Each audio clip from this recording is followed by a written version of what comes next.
동물의 몸이 어떻게 예술작품처럼 만들어지고 여러 기관들이 어떤 목적으로 존재했는가? 광학적 기술 없이 눈이, 소리에 대한 지식 없이 귀가 만들어졌겠는가? 이런 기관들이 올바로 만들어져 작동하고 있다는 사실은 눈에 보이지 않지만 살아있는 지성적 존재가 있음을 나타내는 것이 아니겠는가? 아이작 뉴턴이 광학이라는 저서에서 한 말입니다. 이런 의미에서 모든 생물은 목적을 지닌 채 서로 연결되어 있습니다. 모든 메커니즘을 알고 있는 누군가에 의해 한 번에 창조될 수밖에 없는 것입니다. 역사상 가장 위대한 과학자로 꼽히는 뉴턴의 말은 너무나 당연한 이치를 설명하고 있습니다. 병을 이해하지 못하는 자가 어떻게 약을 만들고 소리를 모르는 자가 어떻게 스피커나 이어폰을 만들 수 있을까요? 꿀벌은 왜 존재하며 무엇을 먹고 살아갈까요? 벌에게 꿀을 제공하는 꽃은 어떻게 씨를 퍼뜨릴 수 있나요? 벌과 곤충과 바람이 없다면 꽃은 자기들끼리 수분을 할 수 없습니다. 그 매개물들 없이 꽃이 어떻게 처음부터 존재할 수 있을까요? 벌은 꽃이 없이 살 수 없고 공기와 바람 없이 날 수 없습니다.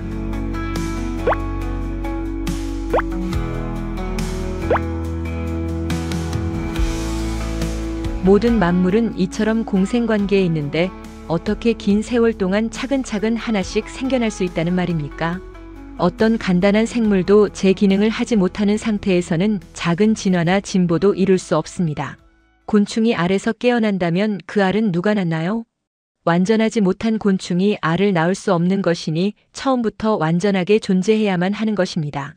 그 곤충이 완전하게 존재하려면 물, 공기, 먹이, 터전 등이 처음부터 전부 다 갖추어져 있어야 하겠지요. 쥐더처럼 간단한 도구도 모든 것이 동시에 존재해야 기능을 합니다. 아무리 간단한 기계도 나사 한 개가 없으면 무용지물이 됩니다. 볼트 하나 때문에 KTX가 탈선하고 전선 하나를 잘못 연결하면 비행기가 추락합니다. 액션 영화에서 시한폭탄을 제거할 때도 빨간 선인지 파란 선인지 정확히 선택해 제거해야 하는 것입니다. 진화론에 의하면 모든 복잡한 생물이 과거에는 매우 단순한 먼지 한 톨에 불과한 공통조상에서 시작됐다고 합니다. 하지만 그랬다면 어떤 생명 진화의 기능도 담당할 수 없었을 것입니다. 단순한 생물에서는 결코 현재의 상태가 될 수 없습니다. 이 개념을 지적 설계론에서는 환원 불가능의 복잡성이라고 표현합니다. 생물은 한 번도 단순했던 적이 없고 그런 증거도 전혀 없습니다. 진화론에서는 원시 세포라든지 원시 지구 같은 가설을 말하지만 어떤 근거도 없는 추론입니다. 세포의 형성 과정을 말하는 오파린의 가설 같은 것도 말 그대로 가설일 뿐입니다. 현미경으로나 볼 수 있는 세포조차 엄청나게 복잡합니다. 우리 몸에 60조 개나 되는 세포는 박테리아와 바이러스로부터 방어하고 영양소를 전달하며 독성 물질을 청소하고 자체 에너지를 공급하고 다른 세포들과 연락하며 데이터를 저장하고 관리하는 시스템까지 갖추고 있습니다. 다윈 시대의 진화론자들은 세포의 구조조차 몰랐고 그저 탄소의 덩어리가 아닐까 생각했을 정도로 무지했습니다. 그런데 그들이 이토록 정교하고 복잡한 인류와 생물의 비밀을 발견했다는 것이 합리적인 판단일까요?